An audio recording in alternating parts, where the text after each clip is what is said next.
तो दोस्तों आपकी स्क्रीन के ऊपर एक नया क्वेश्चन दिख रहा है। क्या कह रहा है question? A planet of mass m moves around the sun along an elliptical path with a period of revolution t। तो यहाँ पर एक प्लैनेट है जिसका मास है m और ये सन के अलोंग इलिप्टिकल पाथ में घूम रहा है और जिसका पीरियड है t।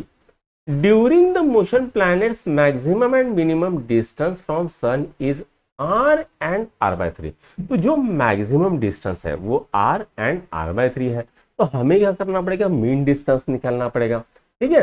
If T square is directly proportional to alpha R cube then magnitude of constant alpha will be कितना आएगा, ये हमको पूछा गया है। ठीक है।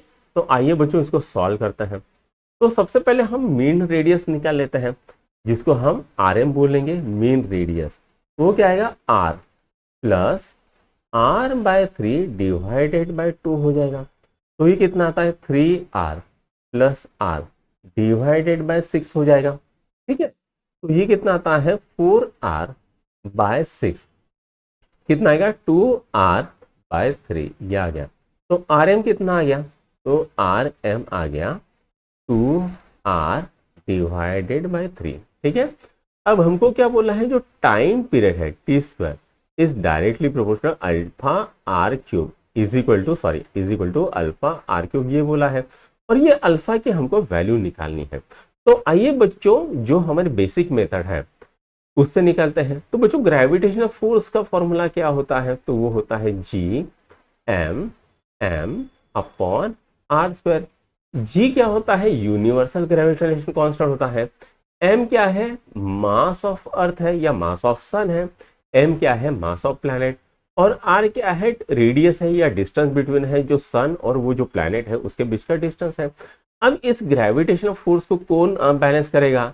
तो वो करेगा आपका centripetal force M V square by R.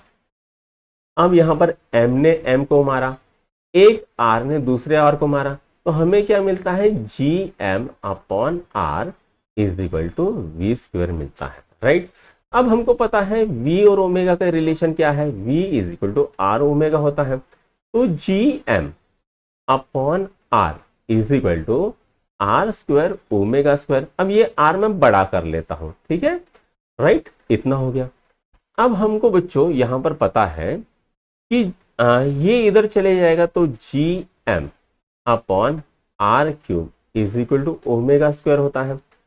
अब ओमेगा और टाइम पीरियड का रिलेशन क्या होता है? Omega is equal to 2 pi upon T होता है। राइट। तो हम क्या करेंगे? Omega square is equal to 2 pi upon T डाल देंगे। तो ये आ गया G M upon R cube is equal to 2 pi upon T to the power square हो गया। तो ये कितना आ गया बच्चों? तो ये आ गया G M upon R cube is equal to 4 pi square upon T square, ये आ गया। अब इसको इधर लेके जाएंगे, इसको इधर लेके जाएंगे, इसको इधर लेके जाएंगे, तो सबको शिफ्ट करेंगे।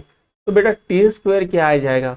तो वो आ जाएगा 4 pi square upon G M into R cube, ये आता है। राइट। अब आर की वैल्यू कितनी निकाली? हमने 2r अपॉन 3 निकाली। तो ये हम डालेंगे। तो टी स्क्वायर इज इक्वल कितना आएगा? 4 pi square divided by G M into कितना आएगा? 2r बाय 3 होल क्यूब हो जाएगा। तो टी स्क्वायर कितना आएगा? 4 pi square upon G M into 8r cube divided by कितना आता है? 27। 3 का क्यूब कितना? 27। तो ये 8 और 4 कितना आ गया? 32। तो टी स्क्वायर कितना आ गया बच्चों? 32 pi square upon 27 G M R cube, ये आ गया।